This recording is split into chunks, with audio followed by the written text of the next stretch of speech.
అందుకున్నాయి. Concrete పనులకు ఆగమేఘాలపై శ్రీకారం చుట్టింది ఏపీ సర్కార్. 2018 నాటికి ప్రాజెక్టు పూర్తి చేయాలనే లక్ష్యంతో నిర్మాణంపై ప్రత్యేక దృష్టి పెట్టింది. అయితే నిర్వాసితుల్ని మాత్రం గాలికి వదిలేసింది. దీంతో తమకు ప్రత్యామ్నాయం చూపకుండా, పరిహారం చెల్లించకుండా ప్రాజెక్టు ఎలా కడతారని నిర్వాసితులు, ప్రజా సంఘాలు మండిపడుతున్నారు.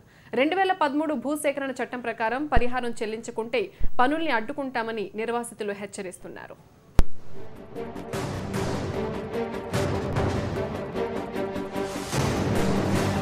దేశంలోనే అత్యంత ప్రతిష్టాత్మకంగా ప్రారంభించిన పోలవరం ప్రాజెక్టు ఎన్నో ఒడిదుడుకుల మధ్య ముందుకు సాగుతోంది.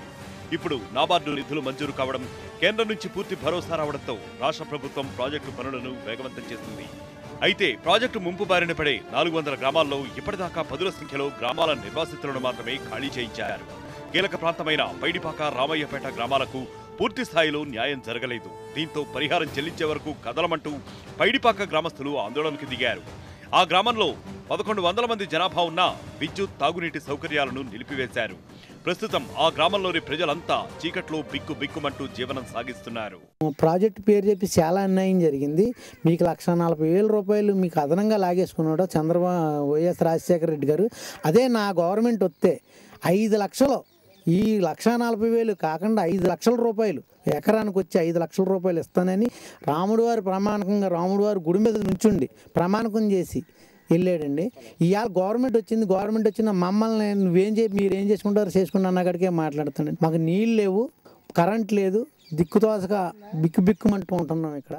2013 భూసేకరణ చట్టాలని అమలు చేయాలంటూ పోలవరం మండలంలోని పైడిపాక, రామయ్యపేట, చేగంటపల్లి, దేవరగొంది, మామిడిగొంది, సింగన్నపల్లి, తోటగొంది గ్రామాలకు చెందిన నిర్వాసితులు పోరుబాట పట్టారు. వీరికి 2006 చట్టం ప్రకారం 10 ఏళ్ల క్రితం ఎకరాకు 1.4 లక్షలు, ఇల్లు ఖాళీ చేసినందుకు మరో 1.3 లక్షలు, ఆ తర్వాత కొందరికి మరో 2 లక్షల చొప్పున ఇలా 5 లక్షలు మాత్రమే ప్యాకేజీ ఇచ్చారు. తమ ఆస్తులకు సగం విలువ కూడా కట్టకుండా పొమ్మన్నారని ఆవేదన వ్యక్తం చేస్తున్నారు. ఇక్కడ మాకు అర్హులైన వారికేమో ప్యాకేజీ ఇవ్వలేదు, అనర్హులైన వారందరికీ ప్యాకేజీలు ఇచ్చారు. మేము ఇక్కడ ఉంటాం, మాకు ఇస్తే మేము బయటకు వెళ్తామంటే మీరు ఎలాగెళ్ళరో చూస్తామని మాకు కరెంట్ తీసేసి ఫారెస్ట్ వాళ్ళు మా మీద పంపించి పాలు అయ్యి అమ్ముకోనివ్వకుండా చేసి అన్ని రకాలుగా ఇబ్బందులు పెడుతున్నారు మమ్మల్ని. మా పొలాలు చూస్తేనేమో అరటితోట వేసుకున్న పొలం అంతానేమో డంపింగ్ చేసేసారు, రాళ్ళని పోసేసారు దాని మీద. ఈ రోజున గెల్లొస్తే 300 రూపాయలు చెప్పి అమ్ముకుంటున్నారు అందరూ. మాకేమో ఏ ఆధారం లేకుండా చేసి, బయట ప్రపంచంతో మాకు సంబంధం లేకుండా చేసి, మాకు ఇవ్వాల్సిన ప్యాకేజీని మాకు ఇవ్వకోకుండా మీరు బయటకు ఎలాగెళ్ళరో చూస్తామని మమ్మల్ని బెదిరిస్తున్నారండి. తమను గ్రామాల నుంచి బయటకు పంపేటప్పుడు ఇచ్చిన హామీల్లో ఏ ఒక్కటి పూర్తి కాలేదని, ప్రాజెక్టు పూర్తయితే ఏం పట్టించుకుంటారనే ఆందోళనతో నిర్వాసితులు నిరసనలు తెలియజేస్తున్నారు. పునరావాస కాలనీ పేరుతో నిండా ముంచారని మండిపడుతున్నారు. చిన్నపిల్లలతో ఎలాగొండమండి, బిక్కుమంట చివరున్నామండి. తిండి వండుకున్న ఆహారం కూడా జంతువులు ఎత్తిపోతున్నాయండి. ఏం చేయమండి, మేము అసలు ఉంటాకు కూడా లేదండి. ఇక్కడ దోమలు కుట్టేస్తున్నాయి, ఏం చేయాలో తెలుస్తలేదండి. అది ఒక్క అధికారి కూడా వచ్చి ఎలాగొన్నారు, ఏంటమ్మా అక్కడి నుంచి వచ్చారు కదా, మీ పరిస్థితి ఏంటండి అని ఒకళ్ళు కాబట్టి ఒకళ్ళు రాలేదండి. ఆర్డీఓ, ఎంఆర్ఓ గారు ఎందుకండి మాకు ఉన్నది గ్రామంలో ఎలా నివసిస్తున్నారు, ఏంటి వాళ్ళు ఏం తింటున్నారా, ఉంటున్నారా, ఏం చేస్తున్నారు, అసలు ఊళ్ళో జనం ఉన్నారు. ఒక్కసారి ఏ అధికారిని వచ్చి ఏంటమ్మా ఎలాగొన్నారు, ఏంటి మా మంచి అట్లా చూసిన వాళ్ళు ఉన్నారండి. ఒక్కలైనా మా బాధ ఎవరైనా పట్టించుకున్నారా? మాకు ఇల్లు కడితే అందరితో పాటు మేము వెళ్తాం కదండి.